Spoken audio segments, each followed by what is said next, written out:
تطبیق بین اہل الحق من اہل السنہ۔ آج یہ مسئلہ بیان کرنا چاہتا ہوں کہ امام ابو حنیفہ اور ائمہ ثلاثہ کے درمیان میں جو اختلاف ہے اس کے درمیان میں کیا تطبیق ہو سکتی ہے۔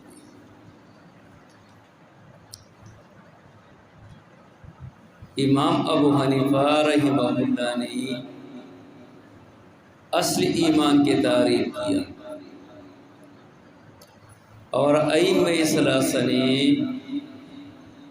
اور محدثین نے ایمان کامل کی تعریف کی، اور اصل ایمان اور ایمان کامل یہ دونوں ایمان کی قسمیں ہیں۔ تو گوئے کہ ایمان کی دو قسمیں ہیں، ایک اصلی ایمان ہے اور ایک ایمان کامل ہے۔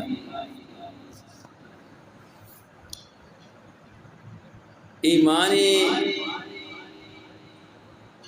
اصلی ایمان جو ہے یہ ایمان منجی عن خلود النار ہے، یعنی یہ ایمان انسان کو بچاتے ہیں ہمیشہ رہنے سے جہنم میں،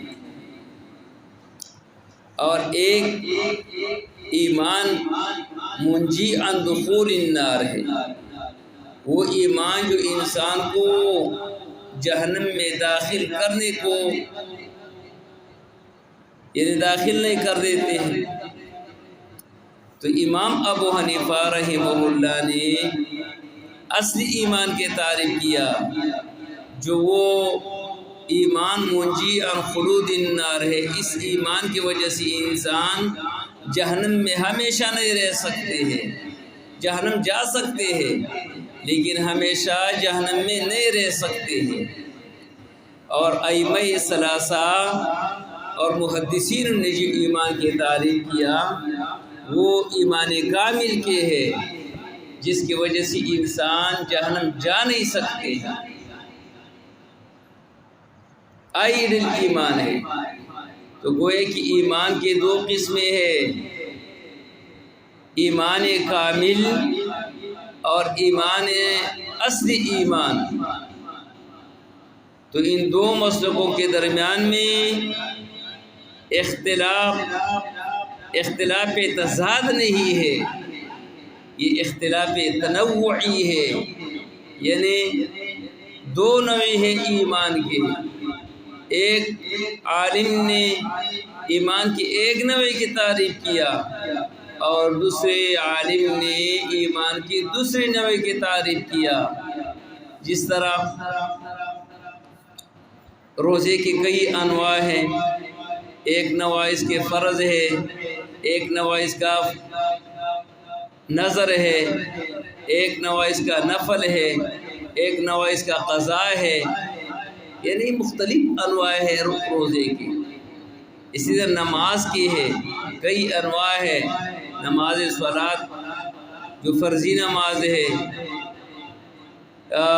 جمعے کی نماز ہے، عید کی نماز ہے، وطر ہے، جنازہ ہے، یہ مختلف انواع ہے نماز کی۔ نوافل ہے، فرائض ہے، استسقاء ہے، یہ مختلف انواع ہے۔ تو امام ابو حنیفہ رحمہ اللہ نے ایک نوع جو ایمان کی تعریف کیا اور امام ائمہ ثلاثہ نے دوسری نوع ایمان کی تعریف کیا۔ لہذا ان دونوں کے درمیان میں کوئی ایسی اختلاف نہیں ہے جس کی وجہ سے ایک کو بندہ ترجیح دی اور ایک کو چھوڑ دے اور دوسرے کو لے لے، نہیں۔ امام ابو حنیفہ رحمہ اللہ نے جس ایمان کی تعریف کیا ہے اس ایمان کے ائمہ ثلاثہ منکر نہیں ہے، اور جس ایمان کی ائمہ ثلاثہ نے تعریف کیا ہے اس کا احناف بھی انکار نہیں کرتے۔ وجہ یہ ہے کہ دونوں طرف قرآن کریم کی آیات ہیں۔ یہ کیوں ایسے مختلف ایمانوں کی تعریف کیا ہے؟ یہ ضرورت کیوں پیش آیا ہے؟ وجہ یہ ہے کہ امام ابو حنیفہ رحمہ اللہ کے زمانے میں معتزلہ اور خوارج کا زور اور دبدبہ تھا کہ اعمال نہ کرنے کی وجہ سے بندہ کو کافر قرار دیتے، مرتکبی کبیرے کو اور تارک فریضے کو کافر قرار دیتے، جیسے میں نے پہلے بیان کیا تھا خوارج کے مسلک میں اور معتزلہ کے مسلک میں۔ تو امام ابو حنیفہ رحمہ اللہ نے مطلق ایمان کی تعریف کیا کہ محض ایمان تصدیق قلبی اور اقرار لسانی کے نام ہے، اور اعمال ایمان کی تعریف میں داخل نہیں ہے۔ اگر اعمال نہ بھی کیا ہو تو تب بھی مسلمان رہ سکتے ہیں، اور اس پر بہت زیادہ قرآن کریم کی آیات ہی موجود ہیں۔ تو امام ابو حنیفہ رحمہ اللہ نے جس ایمان کی تعریف کیا ہے، اس سے مقصد رد ہے معتزلہ اور خوارج کی، اور ائمہ ثلاثہ اور محدثینوں نے جس ایمان کی تعریف کیا ہے اس زمانے میں مرجئہ کا دبدبہ اور کرامیہ کا دبدبہ تھا، اور ان لوگوں کا رائے یہ ہے کہ محض بندہ اقرار کرے یا محض تصدیق قلبی کرے تو اس کا وہ بیڑا پار ہے، اس کے اعمالوں کا کوئی ضرورت نہیں ہے۔ تو ائمہ ثلاثہ نے یہ ثابت کیا کہ اعمال کا بھی ایک حیثیت ہے، اس کی وجہ سے انسان کا ایمان کامل بن جاتے ہیں۔ لہٰذا یہ مختلف ایمانوں کی تعریف یہ مختلف احوال کے ذریعے سے کیا گیا۔ احناف جس ایمان کی تعریف کرتے ہیں تو اس کے پاس بھی نصوص پائے جاتے ہیں، اور حضرات ائمہ ثلاثہ جس ایمان کی تعریف کرتے ہیں وہاں پر بھی نصوص ہے۔ لہٰذا نصوص جس طرح ائموں کے درمیان میں اختلاف ہے تو اسی طرح نصوصوں کے درمیان بھی اختلاف ہے، اور قرآن کریم میں ایسے نہیں ہے کہ اس میں تضاد پائے جاتے ہیں، لہٰذا ان نصوصوں کے درمیان میں تطبیق کی ضرورت ہے، تضاد اور اختلاف کی ضرورت نہیں ہے۔ امام ابو حنیفہ رحمہ اللہ نے جس ایمان کی تعریف کیا ہے، یعنی ایمان نفس اقرار اور تصدیق کے نام ہے، اور اعمال یہ شرط کی حیثیت سے رکھتے ہیں، لہٰذا اعمال ایمان کے تعریف میں داخل نہیں ہے، اور اس کے پاس بہت زیادہ آیات ہیں۔ مثلا بعض آیاتوں میں عمل صالح عطف کیے گئے ایمان پر، جیسے ان الذین آمنوا وعملوا الصالحات، تو عمل صالح عطف ہے ایمان پر، اور قاعدہ کلیہ یہ ہے کہ معطوف علیہ سے مغایر ہوتے ہیں، اور ایسے آیات قرآن کریم میں تقریباً 62 آیات ہیں 37 صورتوں میں، ان الذین آمنوا وعملوا الصالحات، اور معطوف علیہ سے مغایر ہوتا ہے، یعنی معطوف اور چیز ہوتے ہیں، معطوف علیہ اور چیز ہے، ایمان اور چیز ہے، عمل صالح اور چیز ہے۔ بعض آیات ایسے ہیں جس میں اعمال صالحہ حال قرار دیے گئے ایمان سے، وَمَن يَعْمَلْ مِنَ الصَّالِحَاتِ وَهُوَ مُؤْمِنٌ، تو وہ مؤمنٌ یہ حال ہے، اور حال یہ مغایر ہوتا ہے ذوالحال سے، لہٰذا ایمان اور چیز ہے اور عمل صالح اور چیز ہے، حال اور چیز ہوتا ہے، ذوالحال اور چیز ہوتی ہے۔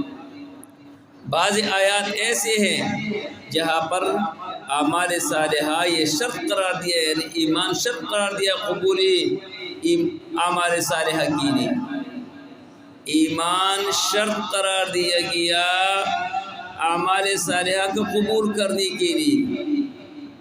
یا ایھا الذین آمنوا اتقوا اللہ وذروا من الربا ان کنتم مؤمنین۔ تو ان کنتم مؤمنین یہ شرط ہے قبولیت اعمال کے لیے، اور یہ قاعدہ ہے کہ شرط مشروط سے مغایر ہوتے ہیں، شرط اور چیز ہوتے ہیں، مشروط اور چیز ہوتے ہیں۔ بعض آیات ایسے ہیں جہاں پر یہ ایمان عمل صالح کے لیے صفت قرار دیا گیا، جیسے وبشر الذین آمنوا وعملوا الصالحات، تو وہاں پر عمل صالح یہ ایمان یہ صفت قرار دیا گیا۔ تو جب صفت اور چیز ہوتا ہے موصوف اور چیز ہوتا ہے۔ اسی طرح مرتکب کبیرہ اور تارک فریضہ کو اللہ تبارک و تعالیٰ نے مومن قرار دیا۔ وَإِن طَائِفَتَانِ مِنَ الَّذِينَ اقْتَتَلُوا، اگر گناہ کبیرہ کے ذریعے سے بندہ کافر ہوتے تو پھر اس کو ایمان کے نام کیوں دی جاتے، جبکہ یہاں پر قاتل اور مقتول کو اللہ تبارک و تعالیٰ نے مومن قرار دیا۔ وَإِن طَائِفَتَانِ مِنَ الْمُؤْمِنِينَ اقْتَتَلُوا، جس طرح خوارج اور معتزلہ کی رائے ہے کہ جو بندہ گناہ کرے تو اگر اس نے توبہ نہیں کیا تو یہ کافر ہے، تو امام ابو حنیفہ رحمہ اللہ فرماتے ہیں کہ گناہ کبیرہ کی وجہ سے بندہ کافر نہیں بنتے ہیں۔ اگر کسی مسلمان نے فرض چھوڑ دیا تو فرض کی وجہ سے بندہ کافر نہیں بنتے ہیں۔ اسی طرح اللہ تبارک و تعالیٰ نے مومن کو حکم دیا توبے کے، یا ایھا الذین آمنوا توبوا الی اللہ توبۃ نصوحا۔ تو اگر گناہ کی وجہ سے بندہ کافر ہوتا تو پھر توبے کا حکم کیوں دی جاتی؟ معلوم یہ ہوا کہ گناہ کی وجہ سے بندہ کافر نہیں ہوتا ہے۔ اگر کافر ہوتا تو پھر اللہ تبارک و تعالیٰ توبے کا حکم نہیں دیتے۔ لہٰذا یہ چند چیزیں میں نے یہ بتا دیا کہ جہاں ایمان اور عمل صالح دونوں کے درمیان میں فرق ہے، جب فرق ہے تو لہٰذا ایمان اور چیز ہے اور عمل صالح اور چیز ہے۔ اور کل